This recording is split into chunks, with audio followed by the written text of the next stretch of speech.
If your cholesterol has been climbing every year past 60, even though you have done everything the doctors asked, the reason is not in your kitchen, and it is not in the orange bottle on your bathroom shelf. It is in something most American physicians have never tested and would not know how to read if they did. By the age of 70, the small living world inside your belly that quietly governs your cholesterol has lost more than half of what it once held. Half gone. And no statin ever made will replace what is missing. I am going to show you what to do about it this morning with three things you almost certainly already have in your kitchen. But before I do, there is one thing about your gut you need to understand because it changes everything you think you know about cholesterol after 60. The doctors will tell you that cholesterol is made in the liver. That part is true. What they will not tell you, because the appointment is too short, and the medicine they were trained to practice has no language for it, is that the liver does not decide on its own how much to make. It listens. It listens to messengers traveling up from the bacteria in your lower belly. When that bacteria is healthy and varied, the messages it sends are calm. The liver, hearing calm, makes a calm and reasonable amount of cholesterol. But when the bacteria has thinned out, which happens to every body past 60, the messengers turn panicked. The liver, hearing panic, floods the blood, and that flood is what settles into your artery walls year after year, while your statin pulls only at the surface. This is why the rules from your 40s stop working. You can eat the same foods you ate at 40. You can walk the same distance. You can take the medication exactly as your doctor prescribed it, and the numbers still climb. The food is not the problem. The exercise is not the problem. The garden has gone bare, and there is no pill on the market that replants a garden. My name is Jen Chen. For over 50 years, I have practiced the medicine my grandfather taught me, beginning when I was a boy of 14 in the mountains of Sichuan, where my family has tended to the sick for 7 generations. People travel a long way to find my village. They come with their bottles and their lab papers, and they sit across from me and ask why their numbers will not move. My grandfather used to put his hand on my shoulder and say, "All illness begins in the belly, and the belly is a garden. If the soil is poor, no flower will grow, no matter what seed you plant." The Western researchers are only now beginning to understand what he meant. My mother lived to 93, her mother to 96. My grandmother, who taught my grandfather some of what he later taught me, lived past 100. None of these women ever held a cholesterol pill in her hand, but every one of them tended her garden in the way I am about to tend yours. The researchers came to our village once with their notebooks and their cameras, and they measured what they could measure, and they wrote down what they saw. My grandfather only smiled when I told him he had watched it for 60 years already. What I am about to share rests on 3 pieces, and the order matters. The first piece feeds the garden. The second piece reseeds it, because feeding alone will not bring back what age has taken. And the third piece protects what grows. Most people only ever hear about the first piece. That is why most people get part of the way home and stop there. I do not want that for you. Let me start with the morning drink, because it is the simplest thing and you can begin it tomorrow. In a small cup of warm water, not hot, just warm enough to feel kind on the throat. You stir together 1 tablespoon of apple cider vinegar with the mother still in it, the juice of half a lemon, and 1/4 teaspoon of ground cinnamon. You drink it slowly before any food, before any other liquid, while the sun is still soft in the sky. Add a small pinch of unrefined sea salt to the warm water before you stir in the vinegar. The minerals help your stomach lining receive the acid without irritation, and they support the small glands that sit on top of your kidneys and govern much of your morning energy. A pinch is enough, more is too much. Now here is what is happening inside you while you drink it. The vinegar carries acetic acid, which puts a steady hand on your liver and slows the rate at which it pulls cholesterol from stored fat. Imagine an old well pump that has been turning too fast for years and a quiet hand finally easing it back. The lemon brings pectin, which is food for the bacteria still living in your belly, and vitamin C, which steadies the slow inflammation that runs underneath high cholesterol like a low fire under a kettle. The cinnamon holds something the researchers call cinnamaldehyde, which helps your body listen to its own insulin again. And when insulin works calmly, the liver makes less cholesterol. The two are tied together more tightly than most people know. But here is where many of my patients get into trouble, and I want you to hear this clearly. The drink feeds the garden. It does not reseed it. And after 60, feeding bare soil only goes so far. A patient came to me 2 years ago. Her name was Eleanor, 71 years old, a retired school teacher from Bozeman, Montana, who had been on a cholesterol medication for 9 years. Her numbers had stopped responding to the pill. Her doctor wanted to add a second one, and Eleanor told me she was tired of adding things to her body without ever taking anything away. She wrote to me first. I told her about the morning drink, and I asked her to please speak with her doctor before changing anything she was already doing. By week 10, on the drink alone, her total cholesterol had dropped 14%. Real progress, and her doctor was pleased, but she wanted 25. By week 16, Eleanor was stuck. She wrote to me and said, "Mr. Chen, I am doing everything you told me, every morning, and the number will not move further." The drink had done what the drink can do. It had fed the soil, but there was nothing left in her belly to feed. This is the moment most people give up. This is also the moment that researchers at a hospital in the Netherlands found explains nearly everything about cholesterol after 60. They followed over 14,000 adults for 11 years, and the people whose gut bacteria stayed rich and varied had cholesterol numbers 43% lower than those whose belly had grown thin. 43% without a single pill. The difference was not what they ate. The difference was what was alive inside them. So I told Eleanor what I am about to tell you. Feeding alone is not enough after 60. You have to put the seeds back in the soil. And the seeds in a body over 60 do not come from yogurt. They do not come from the fermented vegetables on the shelf at the grocery store. And they do not come from the probiotic capsules at the drugstore. Because most of those bacteria are dead before they ever reach the part of the gut that actually matters. The capsules sit on warm shelves under fluorescent lights for months. By the time you swallow them, you are swallowing dust. I will explain in a moment what does work, but first, let me tell you what happened to Eleanor. I asked her to add a small thing I had been recommending to my own patients for the past 2 years, a kombucha gummy called BoochBod. By week 22, her total cholesterol had dropped a further 19%.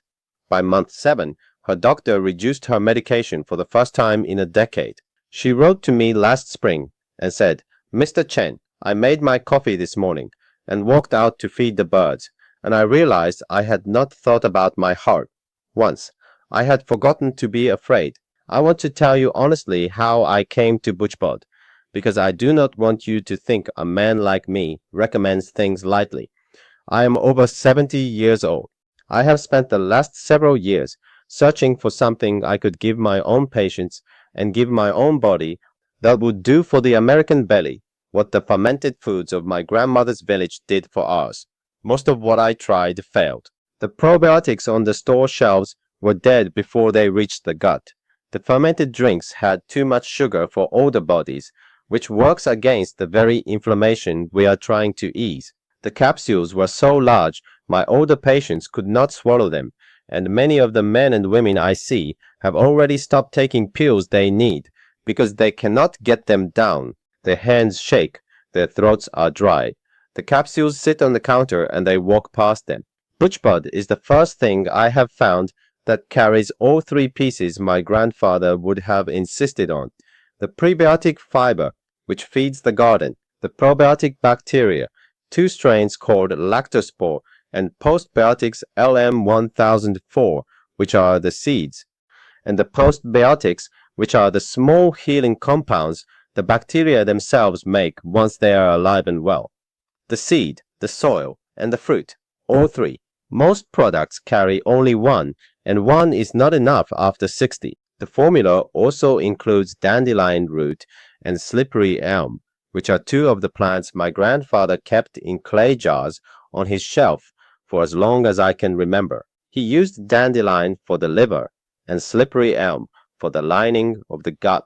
They are doing the same work in this little gummy. Over 30,000 people are using it now, and it is a gummy, not a pill.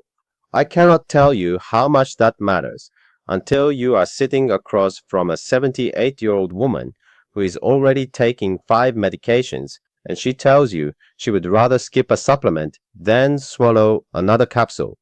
She has had enough of pills. Her hands are tired. Her throat is tired. The gummy is what makes the daily practice possible, and the daily practice is what makes the result possible. Something you skip 3 days a week does nothing. There is a 60-day guarantee. If your numbers have not begun to shift in 2 months, you send it back and pay nothing. The link is below this video. As I tell every patient who sits across from me, please speak with your doctor before starting any supplement, especially if you are on a cholesterol or blood pressure medication. If this video has been useful to you so far, take a moment and subscribe. I want to keep speaking to the older men and women who deserve to hear the old ways spoken plainly, and the channel grows when you tell it to. Now let me give you the rest, because the drink and the gummy are the heart of it, but there are 3 small practices around them that quietly multiply what they do. Without these 3, the heart still beats. With them, it sings. The first is the evening walk after your last meal of the day, before the sun has fully set. Walk for 15 minutes at a comfortable pace, not for exercise, not to count steps. Walk the way an old farmer walks his fields at the close of the day, with your hands behind your back if it pleases you, looking at what is around you rather than at the ground. The body, given gentle motion at this hour, sends its cholesterol into the muscle to be used as fuel, rather than allowing it to circulate through the night and settle into your artery walls while you sleep. The second is soaked oats in the morning, taken about 30 minutes after the drink. Not the instant kind in the paper packets, which have been processed until almost nothing of the original grain remains. The whole rolled oats, soaked overnight in water with a few raisins. The fiber in oats, called beta-glucan, binds to bile acids in the gut and pulls them out of the body, which forces the liver to use stored cholesterol to make new bile. This is one of the most studied cholesterol-lowering substances in the natural world, and almost nobody over 60 eats it. And the third is 3 walnuts eaten in the afternoon. Not a handful, 3. The omega-3 fats and the plant sterols in walnuts work like a small broom inside the artery wall, sweeping at what has settled there. 3 is the right number for a body over 60. More creates a heaviness in the digestion, and the heaviness in the digestion creates the very inflammation we are trying to ease. But there is one more practice, and my grandfather called it the morning gate, because he said, the way you open the gate of the day decides what comes through it. Before you stand from your bed, while you are still lying flat with your eyes just opened, place your hand flat on your belly, just below the ribs. Breathe in slowly through your nose for a count of 4, letting your belly rise into your hand. Hold for a count of 7. Breathe out through slightly parted lips for a count of 8, letting your belly fall back. Do this 4 times. Then sit up slowly, place your feet on the floor, and only then begin your day. What you are doing in those few minutes is signaling something deep in your nervous system that the day is safe. The vagus nerve, which runs from the base of your skull down through your chest and into your belly, listens to your breath, the way a child listens to a parent's voice. When you breathe slowly and deeply on waking, the vagus nerve sends a calming message to your liver, your heart, and your gut, telling them there is no emergency this morning. The liver, hearing this, makes less cholesterol. The heart, hearing this, beats more steadily. The gut, hearing this, opens and prepares to receive what you are about to give it. A woman came to me last winter, Her name was Frances, 68 years old, a retired nurse from Cedar Rapids, Iowa. She had tried every cholesterol medication and stopped each one because of the muscle pain they caused. Her doctor was running out of options. She was ready to give up. I taught her the morning gait. I taught her the drink. I asked her, as I had asked Eleanor, to add the gummy after the first month, because the breath and the drink would feed the garden, but they would not reseed it. By the following spring, her LDL had dropped 34%. She wrote to me and said, Mr. Chen, the strangest thing has happened. I am not afraid in the mornings anymore. I sit on the edge of the bed. I breathe. I drink the warm cup. I take the gummy with my coffee, and the day feels like mine again. This is why the order matters. The breath opens the gate. The drink walks through it. The seeds go in the soil. The oats follow. The walnuts come in the afternoon. The walk closes the day. 5 small things, plus the one piece your body cannot make for itself anymore. In that order, every day. A few quiet things to remember. Take the morning drink at the same time every day within 15 minutes of waking. The body learns rhythms, and a rhythm given consistently for 30 days teaches the liver to expect the gentle slowing the drink provides. Do not use cold water. The belly of an older person is, in the language of my grandfather, easily cooled, and cold water on an empty stomach undoes much of the gentle work the drink is meant to do. Do not drink coffee first. The drink must come before the coffee, never after, and do not quit at week 3. The body of a 65-year-old does not respond in 3 weeks the way a 30-year-old does. The garden takes longer to grow back. Most of my patients begin to notice changes between week 6 and week 10. Patience is the medicine that makes all other medicines work. What you are protecting is not a number on a piece of paper. It is the morning 2 springs from now, when you will kneel beside your tomato plants and tie them up to their stakes, and your knees will hold you, and your back will not ache, and you will stand up and walk back to the house without thinking about it. It is the long phone call with your daughter on a Sunday afternoon, where you do not feel tired by the second hour, where you can ask about each of the grandchildren by name, and remember what she told you last week. The body, even at 80, even at 85, knows how to repair itself when given the right soil, and the right water, and the right small handful of seeds. You are the gardener. You always have been. If you do one thing after this video, do this. Click the link in the description below and look at BoochBod for yourself. The 60-day guarantee means it costs you nothing to find out whether your garden can grow back. Most of the men and women I have sent there begin to feel something change in the first 3 weeks. Speak with your doctor. Then begin. Walk gently into your morning, my friend. The garden is waiting.